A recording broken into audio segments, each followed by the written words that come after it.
What's going on, everybody? It's your boy Spencer taking a look at the new, or I should say my new Galaxy list. It includes all the new cards. Like, it makes literally a world of difference. The deck is played completely different than the last version I had. So what I'm going to do is the deck profile. I'm going to show a couple of test hands, and I'm going to show like a few gameplay videos, just so you can get a full look. And I'll try to talk about all my choices, as I go along. So I start with Alpha, the Master Beast. It's because it is a rank 8, or a level 8. I don't know why I said that. It's a level 8, okay? Because I do play 3 copies of trade-in, so you kind of have to maximize that as much as possible. So instead of playing something like Imperm, this is kind of higher impact, right? It can definitely do some really good things. It can most of the time clear like some sort of negate and then try to like force out another one. But if it sticks on the field, for whatever reason, you can just use it as a level 8. So it's kind of an extender in a sense. It's also kind of discard for Melody of Awakening Dragons. But yeah. Chaos Dragon Levianeer and Afterglow. I think you could actually play this at 2, and maybe you play this at 2. This card's just really good. So both of these cards can be searched off of Awakening. So basically 2 extenders are searched off. So it's actually a way better search than Blue Eyes, like I think by a country mile, which is kind of hilarious.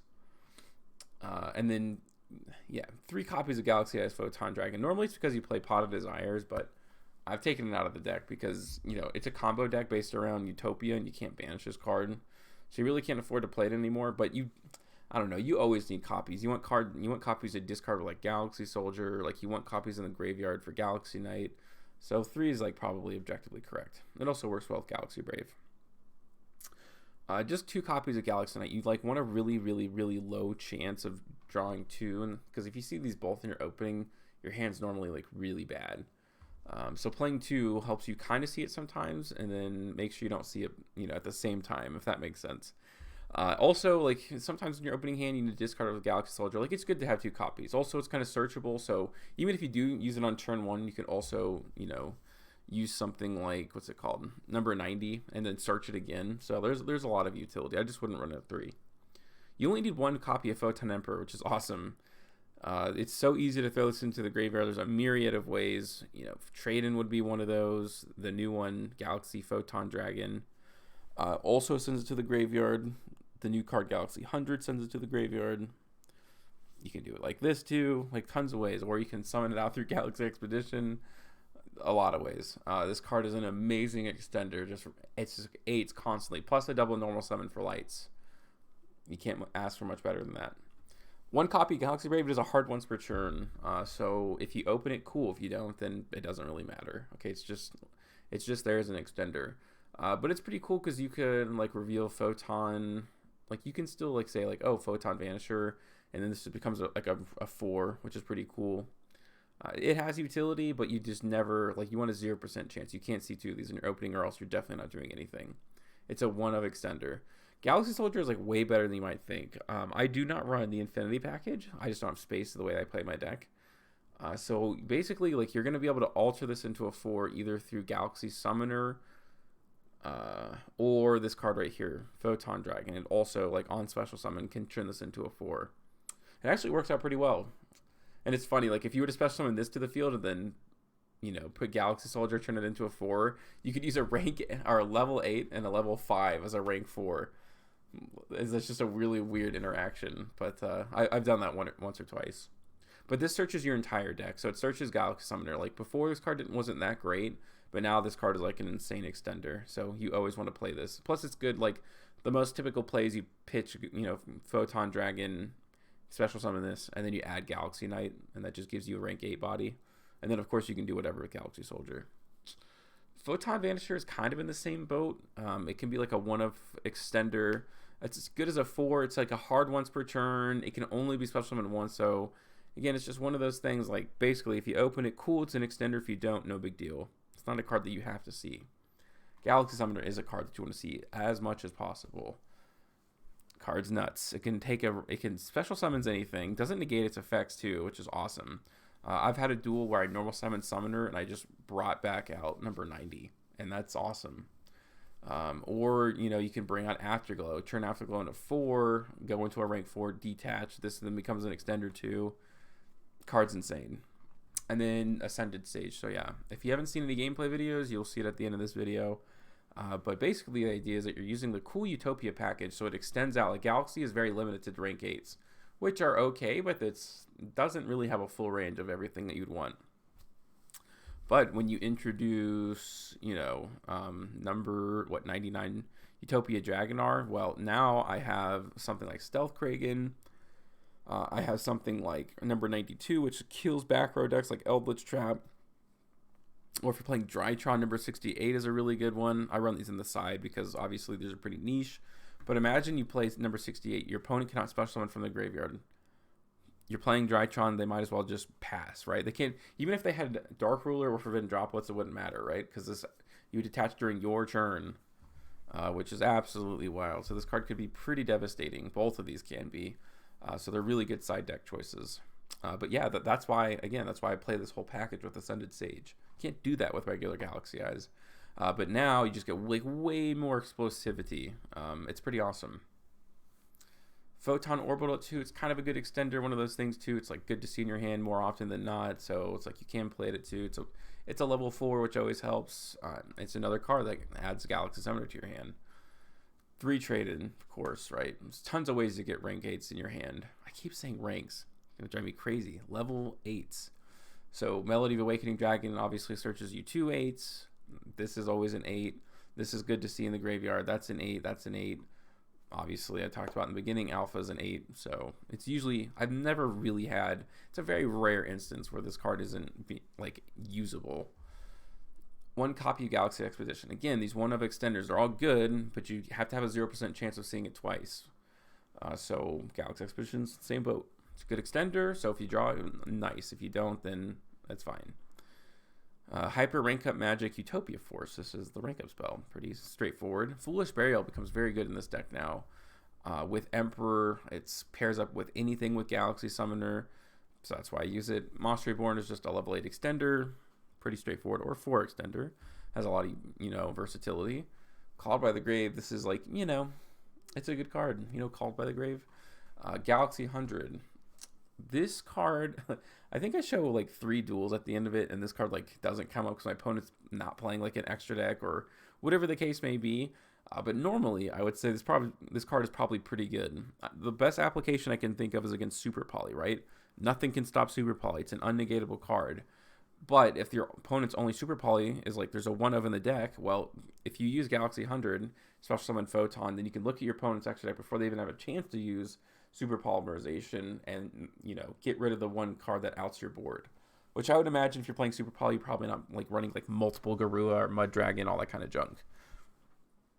So pretty decent, I think. Pretty versatile card.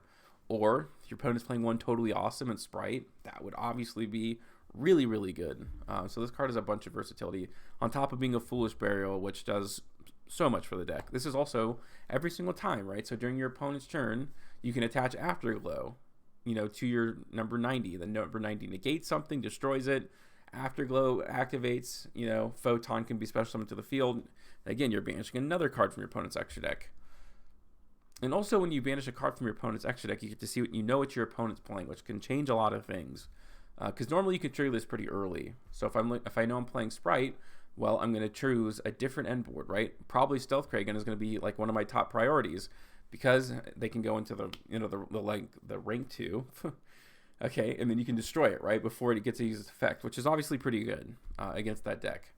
Versus something else like, number 38 is probably pretty good. I mean, I guess they're all pretty decent choices, but there's plenty of examples where you would, based on that, what you see on your opponent's extra deck, you might change your end board. Okay. And yep, so we talked about trade-in, Melody of Awakening Dragon I talked about earlier, searches 2 extenders, which is awesome, especially 11 years, such a good extender.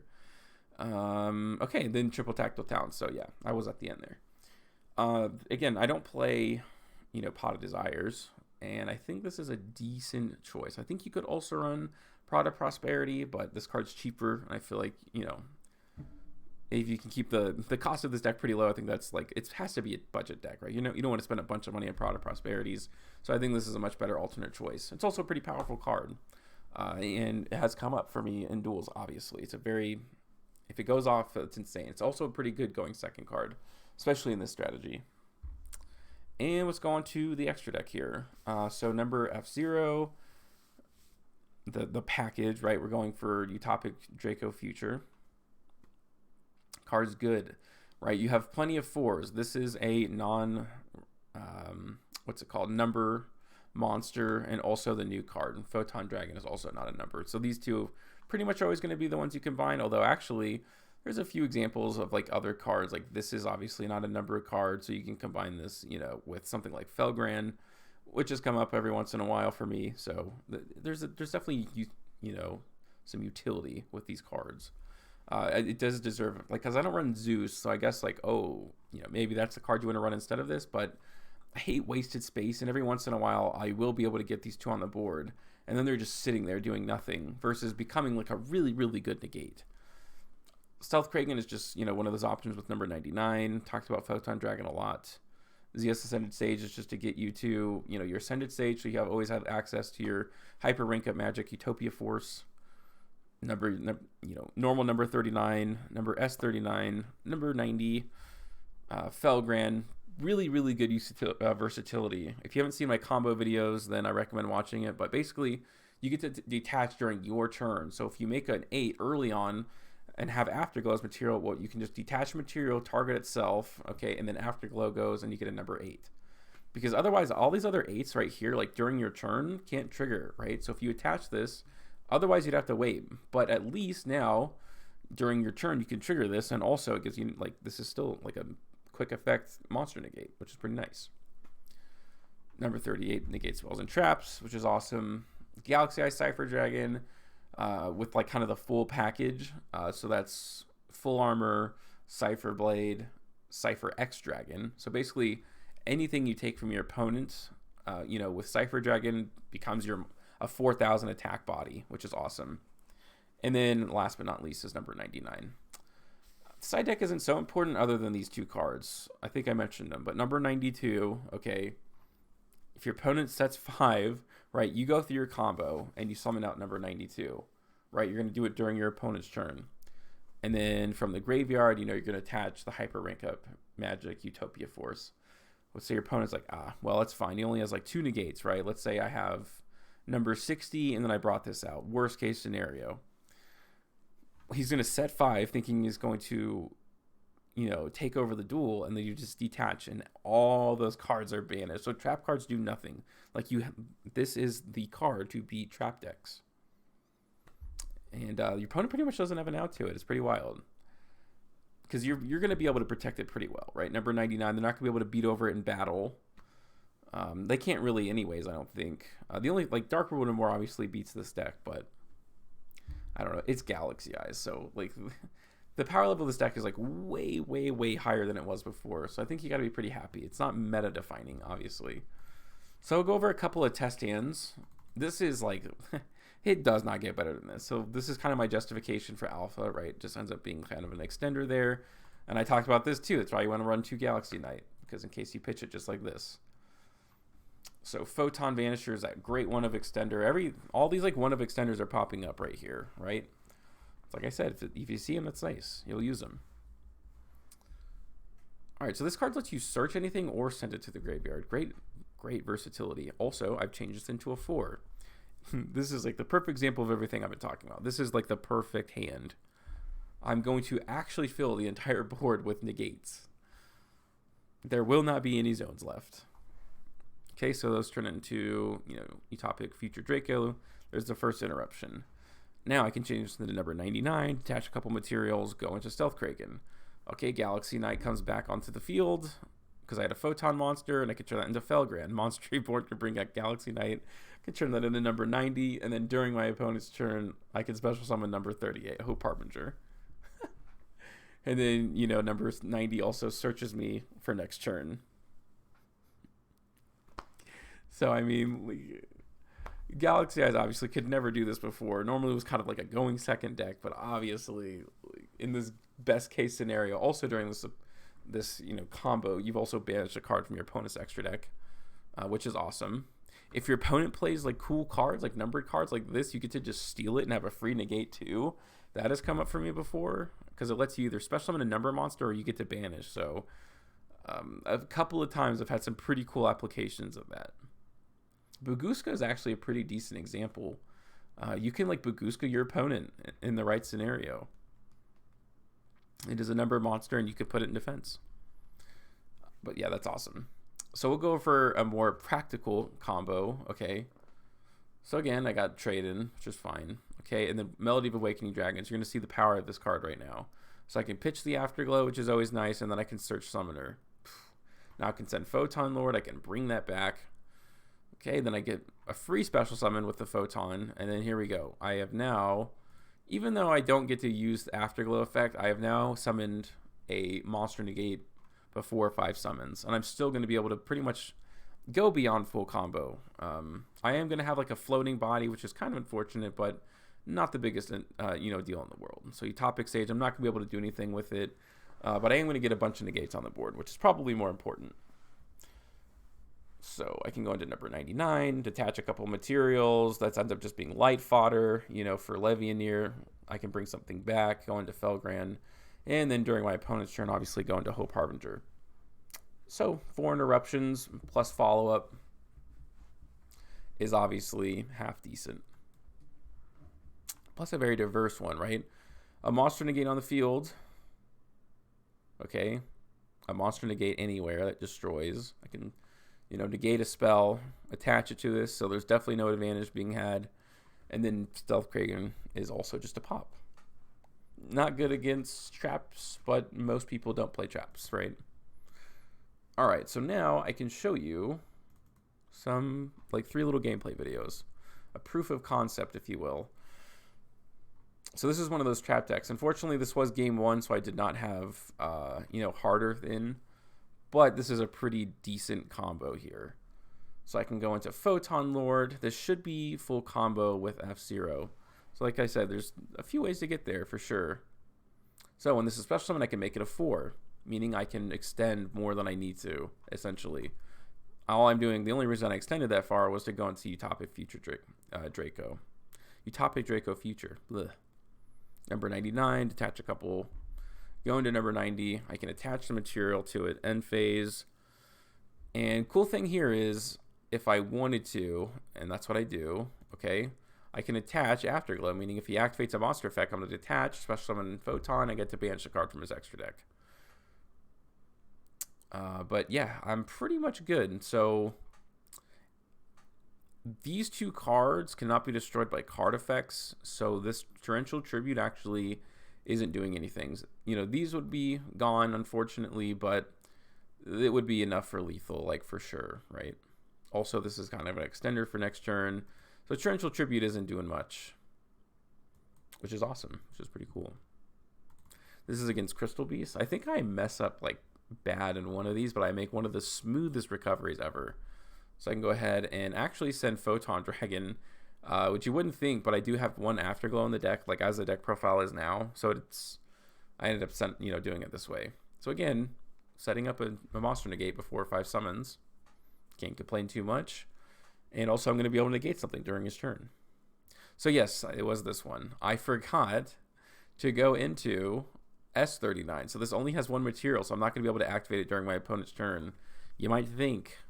But 50,000 IQ as well on the way. I'm also going to search this extender for next turn. This is also a light, so it can be discarded. So take a look at this. I'm going to negate the monster effect of the Crystal Beast Rainbow Dragon in hand, detaching Afterglow.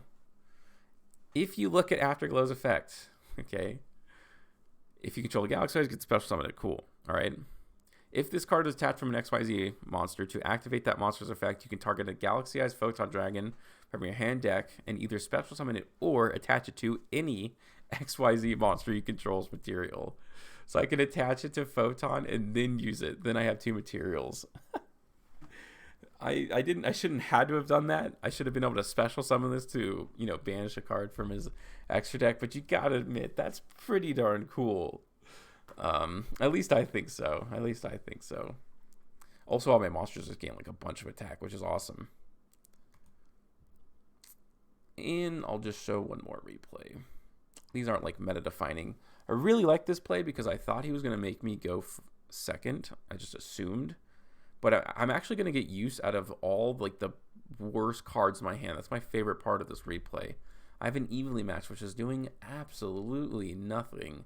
But I can attach it for Awakening and give myself 2 extenders. I also have this Alpha in my hand. So pretty decent. This doesn't look like a great hand. It isn't fantastic. But I do have a really good follow-up. So I'm not committing too much right now. I feel like I could have overextended and kind of gone crazy, but right, I'm going to get a bunch of lights in the graveyard, so my Levianeer is going to be online during this turn. So if I detach a Photon Emperor, I get to do some pretty cool stuff. Okay, so we go straight for Pot of Extravagance. Luckily, I decided to negate that because he did have Dark Ruler no more. We'll see what he ends up doing, but I'm going to purposely detach the material so I can bring this out. So now he has another body to get over. If he doesn't deal with it, it's going to be a huge extender. So basically, there's a lot of pressure for him to get this off the field. But I guess he probably also knows I have Levy, but I don't know, maybe he forgot about it. Either way, it's good. Either way. I can still bring it back with Levy, like, no matter what happens. Okay, so he's going to go into number 101. Good for him. So he's kind of breaking my board here, right? All I have is number 99 left, but you'll see how explosive the follow-up can be. So Levy can go ahead and, again, talk about this. Bring back Photon Emperor. I could detach, so I can add his monster. That's going to trigger Emperor to come back. And now I can actually just use this for anything. If you have an XYZ monster, you can go through the whole arsenal of Galaxy Eyes, because they're counted as Galaxy Eyes, you know, Cypher Dragon. The only like caveat is that when you use your opponent's monster, it has to be XYZ if you want to go this route. In this case, he had C101, so I can use it. So Photon destroys a face-up, and then Cypher can destroy any one card, which is pretty darn neat what you can do. So lots of versatility, lots of things you can do in the extra deck. No like one-shot kills, but I feel like with a bunch of these giant attack bodies, this is 4,000. You're never really going to have that kind of issue. But yeah, let me know what you guys think about this in the comment section down below. Other than that, that's going to do it for today's video, and I will see you guys next time.